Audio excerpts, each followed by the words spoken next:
ভাইয়ারা রোজা রেখে 3 ঘন্টা 4 ঘন্টা ক্লাস নিত, আর আমি শুয়ে শুয়ে ক্লাস করতাম। তারপরও কি ভালো করে পড়া যেত? আমার কলেজ কেউ চিনবা না, জেলা বললে চিনবা। আমার কলেজ হচ্ছে লাউতলি ডাক্তার রশিদ আহমেদ উচ্চ বিদ্যালয় কলেজ। জেলা বলি এমনিতে চিনবা না, ইলিশের শহর চাঁদপুর।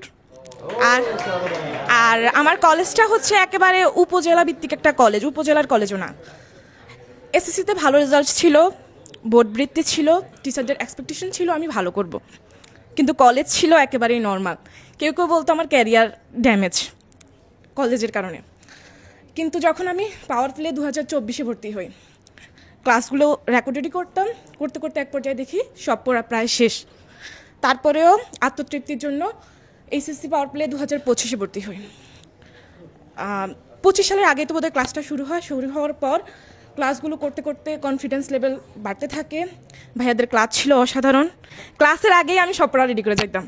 সো টিচার এমনিতে কী পড়াইতো আল্লাহ জানে, কিন্তু উনি আমার পড়া দেখে উনি তো পরীক্ষায় যে কোশ্চেন করতো উনি তো অবাক যে এ মেয়ে এত ভালো লিখতেছে সব কিছু। একদিন উনি আমার নাম্বার কম দিছিল, কেন আমি জানি না। তা আমি বুদ্ধি করে ছবি তুলছি। আমি বলছি আমি এটা ছবি তুলবো। বলছে কেন? আমি বলতেছি আমি যাদের কাছে পড়ি তাদেরকে ছবি দিব, আমার এটাতে কী ভুল হয়েছে? আমি নাম্বার চাই না, আমার নাম্বার দরকার নেই, আমার তো বোর্ড পরীক্ষা হচ্ছে মেইন লক্ষ্য, তো আমার ভালো করতে হবে। আমি তাদেরকে জিজ্ঞেস করবো আমি কীভাবে আরও ভালো করবো। এখন ছাত্র একটু মন খারাপ, আমি বলতেছি থাক আমি ডিলিট করে দিই, তা আপনি আমার বলেন আমি কী করলে ফুল নাম্বারটা পাবো। বলতেছে আচ্ছা তুমি ওই সাইড নোটটা দিও, সাইড নোট দিলে তুমি ফুল মার্ক পাবা। এভাবেই পথ চলা শুরু। তার মধ্যে 3টা গুড নিউজ আসে। 2025 সালে প্রতি বছর জানুয়ারি মাসে বাংলাদেশে একটা জাতীয় মেলা হয়, তোমরা জানো, জাতীয় বিজ্ঞান ও প্রযুক্তি মেলা। ওই মেলায় এবার হয়েছে 9ম বিজ্ঞান অলিম্পিয়াড। ওই বিজ্ঞান অলিম্পিয়াডে উপজেলা পর্যায়ে অংশগ্রহণ করতাম না, টিচারের কারণে অংশগ্রহণ করছি। করার পরের দিন খবর আসছে আমি প্রথম হয়েছি উপজেলা পর্যায়ে। তারপরে আবার একদিন খবর আসছে জেলা পর্যায়ে যাইতে হবে। জেলা পর্যায়ে গেলাম, যাওয়ার পর ওই দিনই খবর আসলো আমি প্রথম হইলাম জেলা পর্যায়ে চাঁদপুর জেলায়। আমার বাবা একজন টিচার, টিচারের আমরা 3 সন্তান। একই সাথে এবার উচ্চ মাধ্যমিক পরীক্ষা দিছি।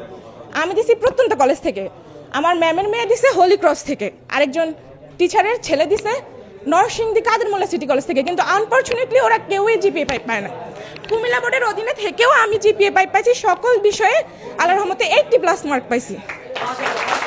আর এসব কিছুর অবদানের দাবিদার একমাত্র বন্দি পাঠশালা। আমার পাশাপাশি যদি কেউ থাকে অবশ্যই সেটা বন্দি পাঠশালা। তাদের অক্লান্ত পরিশ্রম আমাকে সত্যি মোটিভেট করতো। ভাইয়ারা রোজা রেখে 3 ঘন্টা 4 ঘন্টা ক্লাস নিত, আর আমি শুয়ে শুয়ে ক্লাস করতাম। তারপরও কি ভালো করে পড়া যেত না? অবশ্যই বন্দি পাঠশালাকে আমি আমার আন্তরিক ধন্যবাদ জানাই, আর আমি তাদের কাছে চিরদিন কৃতজ্ঞ থাকব। আর আমার একটা অভিযোগ আছে বন্দি পাঠশালাকে নিয়ে, শুনবা নাকি কিছু মারবা? অভিযোগটা হচ্ছে আমার মোটা হওয়ার অন্যতম কারণ বন্দি পাঠশালা। এত সুন্দর ক্লাস নাই, শুয়ে শুয়ে ক্লাস করছি, বই ধরা লাগতো না, কিছু লাগতো না, শুধু ক্লাস পিডিএফ দেখতাম আর ক্লাস করতাম আর শুয়ে শুয়ে পড়তাম।